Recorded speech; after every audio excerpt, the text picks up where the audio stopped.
دوستو فرعون مصر کے بادشاہوں کو کہا جاتا تھا۔ قرآن پاک میں یہ واقعہ موجود ہے جب حضرت موسیٰ علیہ السلام اس وقت کے فرعون یعنی مصر کے بادشاہ کے پاس اللہ کا پیغام لے کر گئے، لیکن اس بدبخت انسان نے اپنی فوج کے ساتھ حضرت موسیٰ علیہ السلام اور ان کے فالوورز کا پیچھا کیا، لیکن فرعون جو خدا ہونے کا دعویٰ کرتا تھا خود ہی سمندر میں غرق ہو گیا۔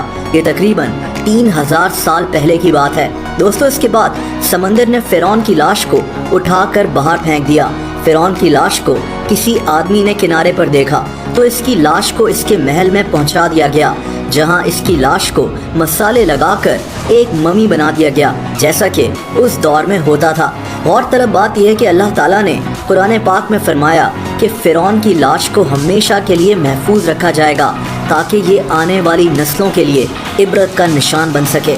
دوستو اب چلتے ہیں 1871 میں مصر میں ایک چور ممیز کے ساتھ دفن ہونے والے ہیرے جواہرات یعنی خزانے کی تلاش میں تھا۔ مصر کے بادشاہوں کی ممیز کے ساتھ قیمتی چیزیں بھی دفن کی جاتی تھیں۔ چور انہی چیزوں کی کھوج میں یہاں وہاں پھرتے رہتے تھے۔ یہ چور بھی انہی میں سے ایک تھا۔ اس کا نام احمد عبد الرسول تھا۔ یہ آدمی دریائے نیل کے پاس موجود تھا جب اسے وہاں ایک خفیہ راستہ نظر آیا۔ دوستو یہ آدمی یہ جگہ کھودنا شروع ہو گیا، لیکن وہاں کچھ لوگوں نے اس کو دیکھ کر پکڑ لیا۔ ادھر پولیس پہنچ گئی اور پھر اس خفیہ جگہ کو کھودنا شروع کیا گیا۔ دوستو اسی کھدائی کے دوران جہاں بے شمار ممیز دریافت ہوئیں، وہیں ایک ممی کے تابوت کے باہر رامسیس II لکھا ہوا تھا۔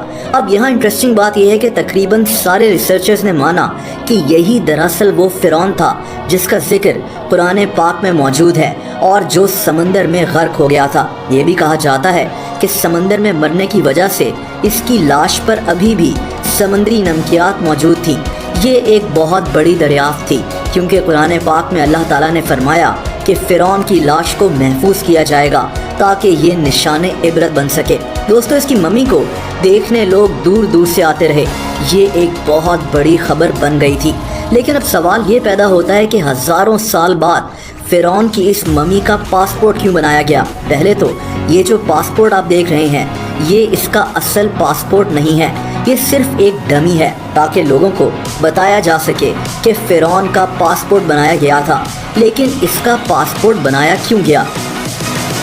دوستو دراصل 1970s میں فرعون کی ممی خراب ہو رہی تھی۔ اس کی لاش کو فنگل انفیکشن ہو گیا تھا، اسی لیے 1974 میں مصر کی حکومت نے فیصلہ کیا کہ اس کو فرانس بھیجا جائے گا تاکہ اس کی ممی کی مینٹیننس کی جائے۔ اب یہاں مسئلہ یہ تھا کہ اس وقت فرانس کے قانون کے مطابق کسی لاش کو فرانس میں داخل ہونے کے لیے پاسپورٹ کی ضرورت تھی، اور اسی لیے مصر کی حکومت کو ہزاروں سال کے بعد فرعون کی لاش کا پاسپورٹ بنانا پڑا، جس پر اس کی ممی کا چہرہ بھی پرنٹ کیا گیا تھا، اور فرعون کی لاش کو پاسپورٹ دینے کی یہ خبر پوری دنیا میں مشہور ہو گئی۔ آج رامسیس II یعنی فرعون کی ممی ساؤدرن ایجپٹ میں موجود ہے۔